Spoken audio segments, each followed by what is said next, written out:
நண்பர்கள் அனைவருக்கும் வணக்கம். இன்றைக்கி நம்ம பார்க்கக்கூடிய டாபிக் என்ன அப்படின்னா, ஆளுநர் பார்த்துட்டு இருந்தோம் அப்படி தானே 10ஆம் வகுப்பு பாடப்புத்தகத்தில் அரசியலமைப்பில்.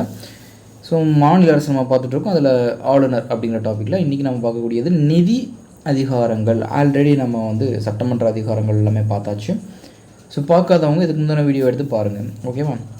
மாநிலத்தின் ஆண்டு வரவு செலவு திட்டத்தினை தயார் செய்து, இப்போ ஒரு மாநிலம் இருக்குது அப்படின்னா அந்த மாநிலத்தோட அந்த வருடத்திற்குரிய வரவு செலவு திட்டம், சரியா, அதை தயார் செஞ்சு சட்டமன்றத்தில் அறிமுகம் செய்வாங்க. அந்த கடமையை ஆளுநருக்கு அரசியலமைப்பு வழங்குகிறது அப்படின்னு சொல்கிறாங்க. ஸோ இதெல்லாமே ஆளுநருக்கு இது ஒரு கடமையாக அவர் செய்கிறாரு. தேவைப்பட்டால் துணை வரவு செலவு திட்டத்தையும் அறிமுகம் செய்யலாம் அப்படின்னு சொல்கிறாங்க. ஆளுநரின் முன் அனுமதியுடன் தான் பண மசோதாவை சட்டமன்றத்தில் அறிமுகப்படுத்த முடியும் அப்படின்னு சொல்கிறாங்க. அப்போது அவருடைய முன் அனுமதி இல்லாமல் என்ன பண்ண முடியாது, பண மசோதாவை சட்டமன்றத்தில் அறிமுகப்படுத்த முடியாது. அரசின் எதிர்பாரா செலவினங்களுக்காக ஆளுநர் அவசர நிதியிலிருந்து நிதி ஒதுக்கீடு செய்ய முடியும். இப்போ பார்த்தீங்கன்னா ஒவ்வொரு ஸ்டேட்டுக்குமே ஒரு அவசர கால நிதி அப்படின்னு சொல்லிட்டு ஒன்று கொடுத்துருப்பாங்க. இது எதற்காக அப்படின்னா, இப்போ திடீர்னு ஒரு பேரிடர் ஏற்படுது, ஒரு மண் சரிவு, இப்போ கேரளாவில் ஏற்பட்ட மாதிரி மண் சரிவு, இல்லை ஒரு வெள்ளம், புயல், இந்த மாதிரி ஏதோ ஒரு பேரிடர் ஏற்படுது அப்படின்னா அந்த நேரத்தில் அவசர கால நிதின்னு சொல்லிட்டு ஒன்று வச்சுருப்பாங்க, சரியா? அதில் எப்போயுமே அந்த ஃபண்ட் இருந்துக்கிட்டே இருக்கும். ஸோ அந்த ஃபண்ட்லேருந்து என்ன பண்ணுவாங்க அப்படின்னா ஒரு நிதி ஒதுக்கீடு இவர் தான் செய்வார், சரியா? ஆளுநருக்கு தான் அந்த அதிகாரம் இருக்குது. அடுத்து பாருங்கள், பஞ்சாயத்துக்கள் மற்றும் நகராட்சிகளின் நிதிநிலையை ஆய்வு செய்ய. நம்ம பஞ்சாயத்துக்கு எல்லாருக்குமே தெரியும், சரி. அது அப்புறம் நகராட்சிகளுடைய நிதியை ஆய்வு செய்கிறதுக்கு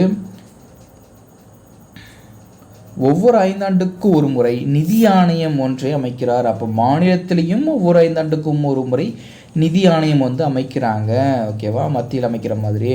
ஸோ இது அதுக்கப்புறம் பாருங்கள், நீதித்துறை அதிகாரங்கள். இவருக்கு என்னென்னலாம் நீதி, அதாவது ஜஸ்டிஸ், அதில் இவருக்கு அதிகாரம் இருக்குன்னு பார்த்தோம்னா மாநில அரசின் தலைமை வழக்கறிஞரை நியமனம் செய்கிறார். அப்போது மாநில அரசின், இப்போ மத்திய அரசுடைய தலைமை வழக்கறிஞர் யார்?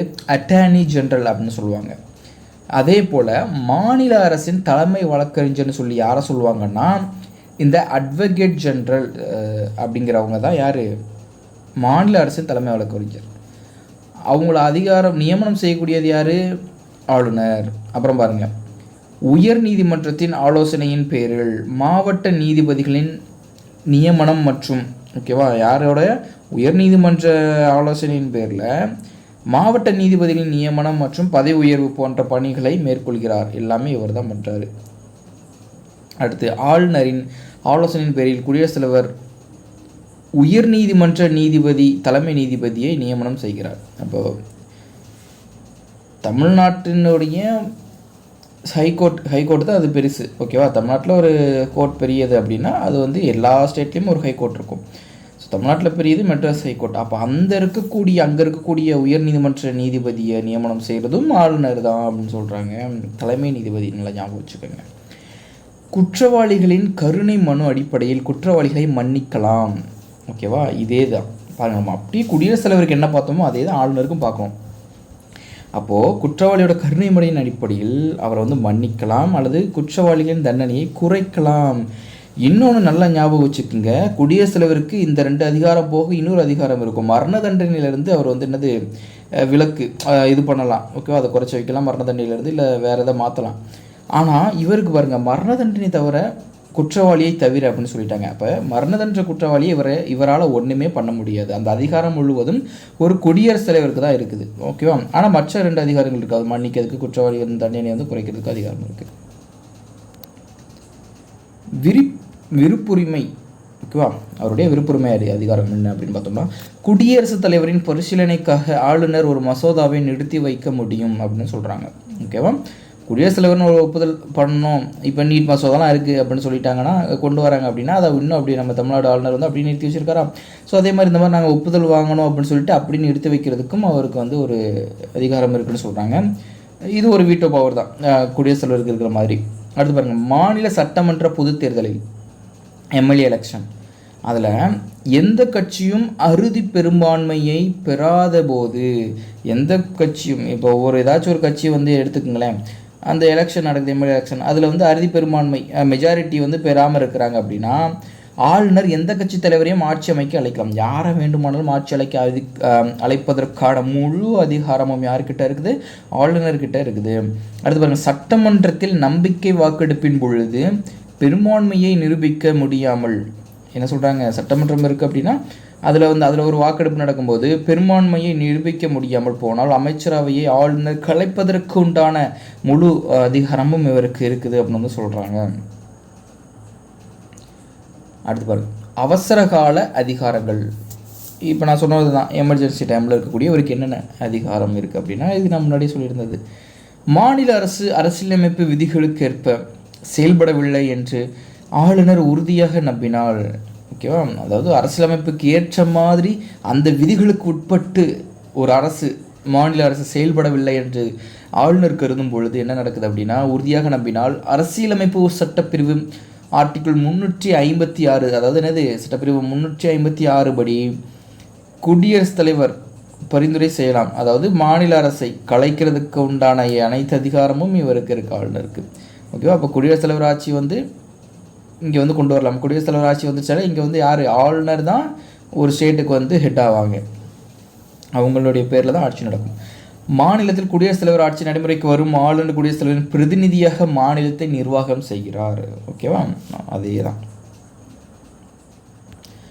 ஆளுநருடைய சிறப்புரிமைகள் என்ன என்ன அப்படின்னு பார்த்தோம்னா, சட்டப்பிரிவு 361 கிளாஸ் 1, ஓகேவா, சட்டப்பிரிவு 361 கிளாஸ் 1 படி ஆளுநருக்கான கீழ்க்கணும் சிறப்புரிமைகள் வழங்குகின்றனன்னு சொல்கிறாங்க. அது என்னென்ன அப்படின்னா, தனது பணிகள் மற்றும் அதிகாரத்தை செய்ய வேண்டும் என எண்ணுவதிலும் செயல்படுத்துவதிலும் எந்த நீதிமன்றத்திற்கும் பதிலளிக்க வேண்டிய அவசியம் இல்லை. ஓகேவா, தான் பணியை செய்வதற்கு யாருக்கிட்டையும் எந்த ஒரு நீதிமன்றத்துக்கிட்டையும் யாருக்கும் பதிலளிக்கணும்னு ஆளுநருக்கு அவசியமே கிடையாது. ஆளுநர் பதவி காலத்தில் அவர் மீது குற்றச்சாட்டுகளை சுமத்தவோ அல்லது அவரை கைது செய்யவோ எந்த நீதிமன்றமும் உத்தரவு பிறப்பிக்க முடியாது. நல்லா ஞாபகம் வச்சுக்கோங்க, அவர் ஆளுநராக இருக்கார். அப்படிங்கிறப்போ இவர் எந்த நீதிமன்றமும் இவர் நீங்கள் கைது பண்ணுங்க அப்படின்னு சொல்லி என்ன பண்ண முடியாதான், உத்தரவு பிறப்பிக்க முடியாது அப்படின்னு சொல்கிறாங்க. ஓகேவா, முதலமைச்சர். முதலமைச்சர் ஸ்டார்ட் பண்ணி விட்டுருவோம், பார்த்துங்க. முதலமைச்சர் அப்படிங்கிறவங்க அரசியலமைப்பால் அமைக்கப்பட்ட நாடாளுமன்ற முறையில் அமைந்த அரசியல் ஆளுநர் மாநிலத்தின் பெயரளவு நிர்வாகியாகவும், முதலமைச்சர் உண்மையான நிர்வாகி. ஆல்ரெடி நான் சொன்னது தான், பெயரளவில் நிர்வாகம் பண்ணக்கூடியவர் யார், ஆளுநர். உண்மையான நிர்வாகி யார் அப்படின்னா முதலமைச்சர் தான். வேறு வகையில் கூற வேண்டுமாயின் ஆளுநர் என்பவர் மாநிலத்தின் அரசின் தலைவர், முதலமைச்சர் வந்து அரசாங்கத்தின் தலைவர். இது ஒரு ஓல்டு கொஷின் குறித்து வச்சுக்கோங்க. நான் நடத்தும் போதே அந்த ஓல்டு கொஷின் என்னென்ன கேட்டிருக்கிறாங்க அப்படிங்கிறதையும் நான் வந்து சொல்லியிருந்தேன், அதை குறித்து வச்சுக்கோங்க. இப்போ பாருங்கள், அரசின் தலைவர் யாருன்னு கேட்டாங்கன்னா அந்த இடத்துல போயிட்டு முதலமைச்சரை போற்றாதீங்க. அரசின் தலைவர் எப்போயுமே யார், ஆளுநர் தான். ஓகேவா, அரசாங்கத்தின் தலைவர் தான் முதலமைச்சர். அதுதான் சொல்கிறாங்க, முதலமைச்சர் என்பவர் அரசாங்கத்தின் தலைவர் அப்படின்னு. முதலமைச்சர் எப்படி நியமனம் பண்ணுறாங்க அப்படின்னா, முதலமைச்சர் மாநில ஆளுநரால் நியமனம் செய்யப்படுகிறார். யாரால், மாநில ஆளுநரால் நியமனம் பண்ணுறாங்க. அதாவது யார் ஜெயிக்கிறாங்களோ அவங்கள வந்து அப்பாயின்மெண்ட் பண்ணுறது யார், அவர் தான், முதலமைச்சர் தான். அவருக்கு வந்து பதவி பிரமாணம் செஞ்சு வைப்பார். யார், ஆளுநர் தான் முதலமைச்சருக்கு.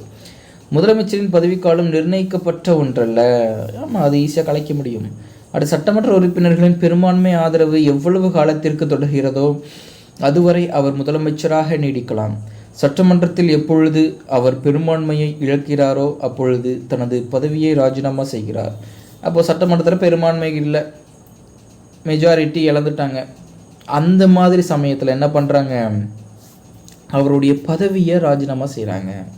ஓகேவா, சட்டமன்றத்தில், அதாவது மெஜாரிட்டின்னு உங்களுக்கு தெரியும்னு நினைக்கிறேன், அது கைதுக்கு சொல்லுவாங்க, எவ்வளோ பேர் இவங்க கட்சியில் இருக்கிறீங்க அப்படின்ட்டு. கடைசி இவங்க இதில் இருந்து வேறு கட்சிக்கு மாறிட்டாங்க அப்படின்னா அப்போ அவ்வளோதான், அவங்க இதில் மெஜாரிட்டி இல்லை அப்படின்னு சொல்லிட்டு அடுத்தது அவங்கள வந்து ஆட்சி அப்படிங்கிற மாதிரி பண்ணிடுவாங்க. அதுதான்